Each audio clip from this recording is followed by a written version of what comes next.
Welcome to the Tesla Economist. Please hit the thumbs up and don't forget to subscribe. The narrative from the media for the last few years has been that the competition will come, and almost implied as if they will not only knock Tesla off their perch as the number one EV automaker, but actually put them out of business. We've been hearing this for years. One of them that was supposed to achieve this was the Porsche Taycan. Even back then, when it was referred to as the Mission E, I didn't even understand how it could compete with Tesla, since they had the Model 3 coming out, which is simply not Porsche's price point, and was clearly going to be Tesla's biggest seller to date. But then last year, we did finally see the launch of the Taycan, only 5 years later since the debut of the Mission E at the Frankfurt Motor Show. And perhaps they were working on the Mission E a year prior to the initial unveil as well. In other words, it quite possibly took Porsche 6 years from start to finish to bring out an all-electric vehicle. Of course, when it was finally released, not only was it priced much higher than the Model 3, it was also twice the price of the Model S for similar performance. But legacy autos don't know how to make an EV with performance and range, so the Turbo S Performance model came in at a laughable 201 miles of range. Porsche were able to get the 4S version to 227 miles though, and that doesn't include the turbo. So in other words, to get the similar performance of a Model S, they had to sacrifice further the dismal range they were already achieving. Oh, and of course, twice the price of the Model S. And then next Volkswagen finally realised that EVs might actually have mass market adoption, rather than just for some really rich consumers. They then focused on an affordable model. They chose a compact hatchback, as this is the most popular vehicle type in Europe, and of course will be a more affordable price due to size. The fact it's lighter will also require less batteries and thus reduce cost. As a result of all of this, they managed to launch the Volkswagen ID.3, and it even slightly undercut the standard range Model 3 price in Europe. Of course, the specifications were also embarrassing. The base model didn't even reach 200 miles, which means there comes a point where it's impractical for a great deal of people, particularly when they don't have the charging network to support them. This is Volkswagen's 2 attempts at an electric vehicle. Since then, they've also launched their crossover ID.4, but these cars are coming out far too fast. They need to be designed properly. It takes time. Of course, we also have Audi attempt their e-tron range. Again, of course it's Volkswagen, as like I say, Volkswagen do appear to be making the most effort. They look like electric versions of their previous ICE cars, and have thus not been designed from battery electric power. Aside from the e-tron GT, which I'm sure is based on the Taycan, hence the horrendous price tag, I believe the most expensive Audi ever launched. Of course, again, a dismal range. Why pay that much for a car that is so impractical for range? And let's face it, it's only an Audi, not exactly the same as Porsche. But now the Americans are making moves too. They're giving their best shots at attempting to compete with Tesla. These guys know how to make a lot of car for the money.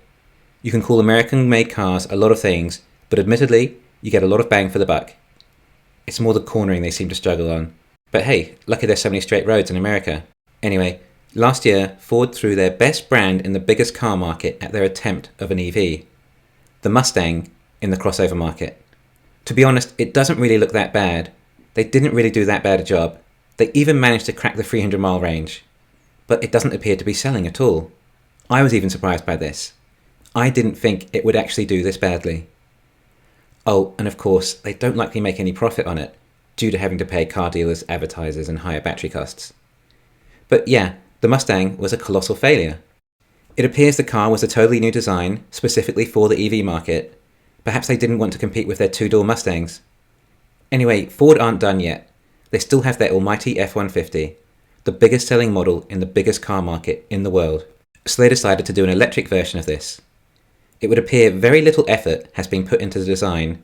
The average consumer would likely struggle to find a difference between the ICE version and the electric version. I think they're just getting scared now and need to rush something out. They also want to keep the traditional truck look and feel, as they're too scared to alienate their existing customer base. I guess similar to how Blockbuster didn't want to do movies online, or Kodak didn't want to progress with their invention of the digital camera. So Ford are sticking with their old form. If it ain't broken, then don't fix it, right? Okay, a Tesla competitor, this also turned out not to be. In fact, it's even boosted Cybertruck sales as a result. That's the opposite of what competition is meant to do. They're meant to reduce your sales, not increase your sales. Yeah, that just reminds me again how appreciative I am to be holding Tesla shares right now. But wait, it's not over. The US legacy autos haven't finished there. GM are coming in strong too. Yes, they have their Bolt, which is just a totally repugnant car, no soul or character. But the Hummer, well, that's something else. The Hummer is a beast, and loved by a lot of consumers. It has a reputation. Although one of those reputations is it being something like the least fuel-efficient car ever. Yes, fate loves irony.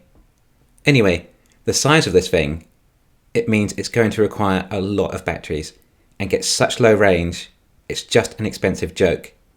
But anyway, it allows GM to show they are capable of producing an EV, namely for the stockholders, who are likely the same people who absorb FUD without questioning it. Anyway, Hummer is a big brand for a big car. It will certainly get a lot of attention and likely further add to more Cybertruck orders. But GM haven't stopped there. They're planning on moving Cadillac to an all-electric brand. Given its high-end brand, then they can likely get away with the price of batteries.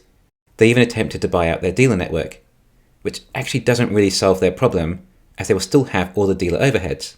But the Cadillac Lyriq doesn't actually come out until 2023, which is more likely going to be 2024. And that's about it. Done. That's the legacy auto competition coming in the US. Yes, BMW and Mercedes have some on the way too, and we have Rivian and Lucid in the US too, if they ever launch. Not quite as easy to launch an EV as Tesla made it look, is it? The Japanese are even further behind. They invested in hybrid for the next decade or so, and Toyota had previously been applying large efforts into hydrogen as a clean fuel. But they're starting to wake up. Of course, it's all too late. But anyway, as far as new EVs in the US, I don't think there are any. Sure, a few like an electric Jeep Wrangler, but this is just electrifying existing cars. Nothing innovative, and certainly nothing Tesla-esque. I repeat, the competition are already here. They've basically thrown what they could at Tesla, and don't seem to have any more ammo lined up. This is it. And all they've done is further add Tesla's waiting time for their cars. But when the tax credits come out, it will give them extra incentive to release a mainstream car, a big seller. But to get that right, it's going to take time. They need to design it well, but also something that could be mass produced. It's bound to take 4 or 5 years until anything new is released. Of course, we don't know what they're working on currently, and I'm sure we will likely see some new prototypes in the near future. But we all remember what Elon said about prototypes. Any old fool can make those, but manufacturing is tough. I suspect EV manufacturing even tougher. They're making computers that people drive. None of the legacy companies are computer manufacturers. They make internal combustion engines. Making computers is a different industry. Just because they have wheels, it doesn't mean that the ICE industry can transition to the computer on wheels industry. Now, if it takes them 4 years to get something out, and then another year to possibly ramp up, then Tesla is likely already close to exhausting the tax credit, and it will likely be phased out shortly after the legacy companies release their new EVs. In other words, all that effort they've applied will be wasted, as the tax credit they were expecting might not be on the table for much longer. Oh yeah, and of course, if they even got that far, they wouldn't have enough batteries either. Oops. Tesla have a real first mover advantage. But don't they realise Tesla was doing this almost 20 years ago? No wonder they're so far ahead. 20 years in computer manufacturing evolves about as much as a century in auto manufacturing. Legacy autos are not going to compete with Tesla. So far, I can't see any signs that anyone can compete with Tesla, not to the computer on wheels level. They are so far ahead. And I didn't even get into FSD. The only way I see legacy autos having any market share is if they are using Tesla's technology. And even then, I think they would still struggle. Thanks for listening. Please hit the thumbs up, and don't forget to subscribe.